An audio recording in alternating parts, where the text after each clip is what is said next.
জমকালো আয়োজনের মধ্য দিয়ে বসুন্ধরা স্পোর্টস সিটিতে শুরু হলো পঞ্চম জাতীয় স্কোয়াশ চ্যাম্পিয়নশিপ 2025। সোমবার থেকে শুরু হওয়া 4 দিন ব্যাপী এই প্রতিযোগিতায় দেশ জুড়ে আঞ্চলিক পর্যায় থেকে বাছাইকৃত রেকর্ড সংখ্যক 180 জন খেলোয়াড় অংশ নিচ্ছেন, যাদের মধ্যে চূড়ান্ত পর্বের জন্য নির্বাচিত হয়েছেন 80 জন।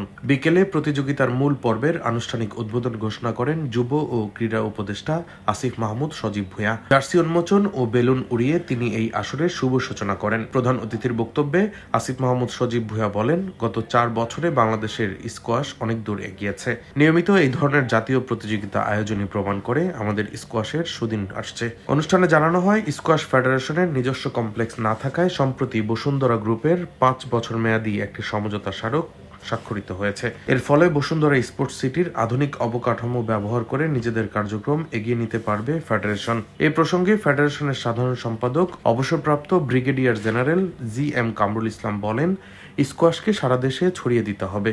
নতুন খেলোয়াড় সৃষ্টি ও তাদের দক্ষতা বাড়িয়ে আন্তর্জাতিক পর্যায়ে প্রতিদ্বন্দ্বিতা করার সক্ষমতা অর্জনের দিকেই আমরা কাজ করছি। উর্মি গ্রুপ ও তুরাগ অ্যাক্টিভের পৃষ্ঠপোষকতায় আয়োজিত এই আসরকে ঘিরে আশাবাদী পৃষ্ঠপোষকরাও। বসুন্ধরা স্পোর্টস সিটির পরিচালক অবসরপ্রাপ্ত মেজর মহসিনুল করিম বলেন, দেশের স্কোয়াশ খেলাকে আবার জীবিত করতে পেরে আমরা গর্বিত। ভবিষ্যতেও আরও বড় পরিসরে এই খেলাটিকে এগিয়ে নিতে পাশে থাকব। এবারের প্রতিযোগিতায় অংশগ্রহণকারী খেলোয়াড়দের মধ্যে একটি বড় অংশ এসেছে কালশী, ভাসানটেক ও রজনীগন্ধার মতো সুবিধাবঞ্চিত এলাকা থেকে। সমাজের নানা প্রতিকূলতা পেরিয়ে তাদের অংশগ্রহণ অনেকটাই প্রমাণ করে যে স্কোয়াশ বাংলাদেশের গণমানুষের খেলা হয়ে ওঠার সম্ভাবনা রাখে।